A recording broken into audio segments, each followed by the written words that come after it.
नमस्कार, नमस्कार, नमस्कार. मी प्राध्यापक डॉक्टर राजेंद्र रघुवीर देशपांडे आपल्या सर्वांचं माझ्या YouTube चॅनलमध्ये दैनंदिन आरोग्य विचार या मालिकेमध्ये सहर्ष स्वागत करतो. आपल्या सर्वांना कल्पना आहे 1 जानेवारीपासून 31 डिसेंबरपर्यंत प्रत्येक दिवशी थोडा-थोडा आरोग्यविषयक विचार आपण ऐकतो आहोत.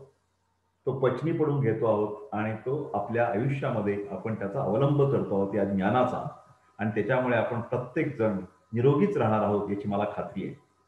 कृपा करून अशाच प्रकारच्या व्हिडिओजसाठी आपण माझं YouTube चॅनल सबस्क्राईब करा अशी नम्र विनंती. आज आहे 21 फेब्रुवारी. मसाल्याचे थंड पदार्थ दचकू नका. कृपा करून दचकू नका. आज आपण धणे, जिरे, पुदिना, आमसूल अशा काही गोष्टींबद्दल आयुर्वेदीय दृष्टिकोनातून माहिती पाहणार आहोत. खरं तर मसाले म्हणले की ते उष्ण आणि ते टेस्टी असतात.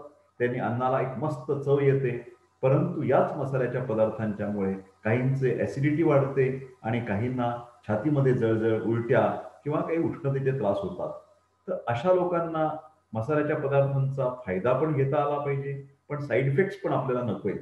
मग काय करायचं? तर अशा वेळेला जे सौम्य पदार्थ आहेत, सौम्य मसाल्याचे पदार्थ आहेत, त्यांना आपण मसाल्याचे थंड पदार्थ असं म्हणूया. थंड पदार्थ आणि ते सुद्धा मसाल्याचे? असा प्रश्न बहुतेकांना कायमच पडतो. परंतु असं लक्षात घ्या, की सर्वच मसाल्याचे पदार्थ उष्ण असतात. पण असंही काही मसाल्याचे पदार्थ आहेत, की ज्यांचा उपयोग आपल्याला उन्हाळ्यामध्ये करता येईल, लघवीची जळजळ असताना करता येईल, डोळ्यांची आग होताना करता येईल आणि पित्त प्रकृतीच्या लोकांना सुद्धा या पदार्थांचा वापर करता येईल. अशा पदार्थांची आज आपण चर्चा करणार आहोत. कालच्या तास याला आपण लेक्चरमध्ये काय केलं, की सगळे उष्ण आणि भडक ज्याच्यामुळे आपल्याला फायदा होणार आहे अपचनाला आणि कफ प्रकृतीच्या लोकांना फायदा होईल, कोलेस्टेरॉल कमी करायला फायदा होईल, असे पदार्थ पाहिले. आज आपण पाहणार आहोत धणे, जिरे, पुदिना असे मसाल्याचे थंड पदार्थ. आता त्याचं थंड का म्हणायचं बाबा त्यांना? ते काय हाताला थंड लागतात का? नाही.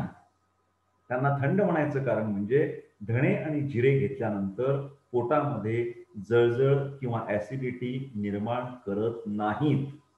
धणे, जिरे यांचा स्वतंत्रपणे उपयोग करण्यापेक्षा त्यांचा एकत्र बऱ्याच वेळा फायदा करून घेता येतो.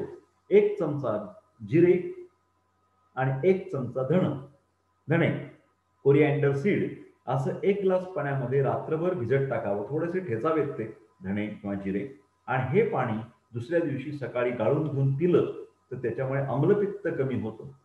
डोळ्यांची जळजळ कमी होते. डोळ्यांची जळजळ का होते? सगळ्यांना माहिती आहे. एक तर उन्हाळ्यामध्ये होईल, ग्रीष्म ऋतू, मार्च, एप्रिल, मे महिना किंवा ऑक्टोबर हीट त्याच्यामध्ये दुपारच्या वेळेस जास्त भटकणं झालं तर होईल. सध्या स्क्रीन टाईम नावाचा एक शब्द कायम पॉप्युलर आहे, लक्षात ठेवा. जास्तीत जास्त वेळ टीव्हीच्या मालिका पाहायच्या, डेली सोप किंवा सिनेमे पाहायचे, मोबाईलवरती गेम्स खेळायच्या, मोबाईलवरती वेबिनार्स अटेंड करायचे, कॉम्प्युटरचा भरपूर वापर करायचा.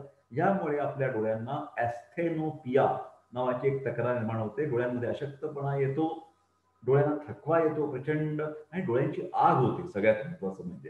तर अशा वेळेला ह्या गोष्टींमुळे धणे-जिऱ्यांच्यामुळे आम्लपित्त, डोळ्यांची जळजळ कमी होते, डोळ्याची लाली कमी होते, घाम कमी येतो. म्हणून विशेषतः उन्हाळ्याच्यामध्ये धणे-जिऱ्याचं पाणी पिणं हे फायदेशीर आहे.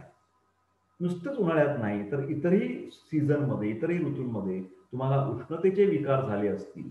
आता उष्णतेचे विकार म्हणजे काय? जास्त करून त्वचेचे आजार. कारण पित्त आणि रक्त यांचा आश्रयाश्रयी संबंध आहे. पित्तामुळे रक्त खराब होतं, रक्त दूषित होतं, रक्तातली सुद्धा उष्णता वाढते आणि मग अंगावरती बारीक-बारीक पुरळ येतात, ॲक्ने, तारुण्य पिटिका येतात, मूळव्याधीसारखा आजार होतो, मूळव्याधीतून रक्त पडतं, नाकामधून रक्त येतं, लघवी वाटे रक्त जायला लागतं, थुंकीतून रक्त पडतं, कुठूनही रक्त पडणं, ब्लीडिंग डिसऑर्डर्स, आगाग होणं, या सगळ्या गोष्टी पित्ताशी निगडीत आहेत. त्याच्यासाठी धणे-जिऱ्याचं पाणी आपल्या सगळ्यांना घ्यायचंय. उन्हाळी लागण्यासाठी सर्वोत्तम. युरिनरी ट्रॅक्ट इन्फेक्शन, मूत्रमार्गाला जंतूचा संसर्ग. लक्षात ठेवा. धणे-जिऱ्याची पावडर 1 चमचा 1 ग्लास ताकामध्ये मिसळून हे ताक जरी आपण पिलं, तर त्याच्यामुळे अन्नपचन फार छान होते. हे होऊन सुद्धा, मसाला असून सुद्धा पोटात जळजळ किंवा ॲसिडिटी होत नाही. धणे जिरे आणि सुंठ, जिरे आणि आता सुंठ याची पावडर जर एकत्र मधात घालून आपण त्याचं चाटण स्वरूपात दिवसभरामध्ये वारंवार घेतलं तर त्याने सुद्धा आपला कोरडा आणि ओला दोन्ही प्रकारचा खोकला हा निश्चित कमी होणार आहे. स्त्रियांच्यामध्ये अंगावरून पांढरं जाणं, ज्याला झोपणीचा आजार असं म्हणतात. आमच्याकडे त्याला ल्युकोरिया किंवा आयुर्वेदामध्ये श्वेतप्रदर, श्वेत म्हणजे पांढरा, श्वेतप्रदर असं म्हणतात. अंगावरून पांढरं जाणं. तर अशा स्त्रियांच्यासाठी जिऱ्याची पावडर अर्धा चमचा रोज 7 ते 8 दिवस घ्यायला पाहिजे, तांदूळाच्या धुवणाबरोबर. तांदूळाची बोरीक पावडरचं पाणी आधी काढून टाकायचं आणि नंतर तांदूळ एक भांडभर किंवा एक वाटीभर तांदूळ एक 2 ग्लास पाण्यामध्ये भिजत टाकायचं 2-3 तास आणि नंतर ते पाणी गाळून घेऊन त्याचा या जे जिऱ्याची पावडर आहे त्याच्याबरोबर अनुपान म्हणून, व्हेइकल म्हणून या तांदूळाच्या धुवणाच्या पाण्याचा, तांदूळाचे धुतलेलं जे पाणी आहे ते गाळून घेऊन ते पिलं तर त्यांनी सुद्धा आपल्या या श्वेतप्रतलामध्ये अंगावरून पांढरे जाण्यामध्ये फायदा निश्चित होणार आहे. तुम्ही जर पित्त प्रकृतीचे असाल तर कोथिंबीर, पुदिना याची लिंबू घातलेली चटणी अवश्य खा. कारण बऱ्याच वेळा पित्त प्रकृतीच्या व्यक्तींना आपण सांगतो की बाबा ते तिखट खाऊ नका, जास्त हिरवा मिरच्या, लोणची, चटणी तुम्हाला चांगल्या नाहीत आणि त्याला तर बिचारायला राहवत नाही. पित्त प्रकृतीच्या माणसाला थोडं तरी चटपटीत खायला आवडतं बरं का, थोडं तरी. त्रास होतो नंतर हा भाग वेगळा. अशा लोकांना एक पर्याय काय दिलेला आहे आपण, चटणीच पाहिजे ना तुला, तर कोथिंबीर चिरड तू थोडीशी, त्याच्यामध्ये किंचित पुदिन्याची पानं टाक, थोडंसं लिंबू पिळून घे आणि थोडीशी मीठ लावून किंचित ती चटणी खा. पण कैरीची लोणचं म्हणा, शेंगदाण्याची चटणी म्हणा, लसणाची चटणी म्हणा, हे अजिबात चालायचं नाही पित्त प्रकृतीवाल्याला. हं? त्यामुळे हे पुदिना, कोथिंबीर हे सगळं चालेल पित्ताला. पुदिन्यामुळे गॅसेसचं प्रमाण फार कमी होतं बरं का. पोटात गॅस धरण्याची जी सवय असते ती कमी होऊन जाते. आणखीन एक लोकप्रिय मसाल्याचा पदार्थ म्हणजे आमसूल किंवा कोकम. आमसुलाचा वापर पित्त प्रकृतीच्या लोकांनी अवश्य केला पाहिजे.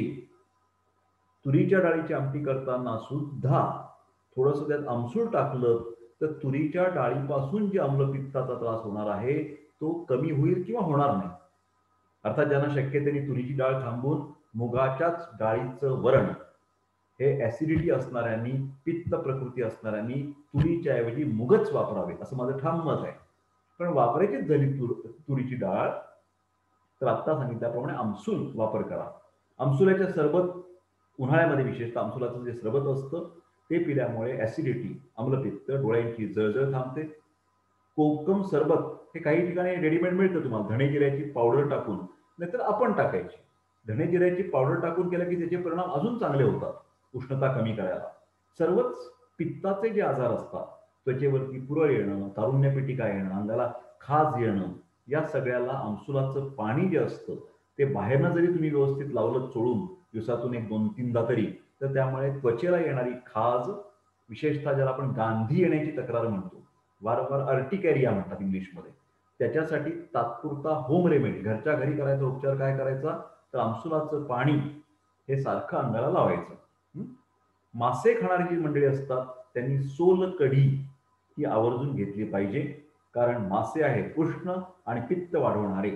परंतु माशाच्या बरोबर जर सोलकढी पिलीत तर माशाच्या कालवणामध्ये कोकम हे अतिशय आरोग्यदायी असं मानलं जातं.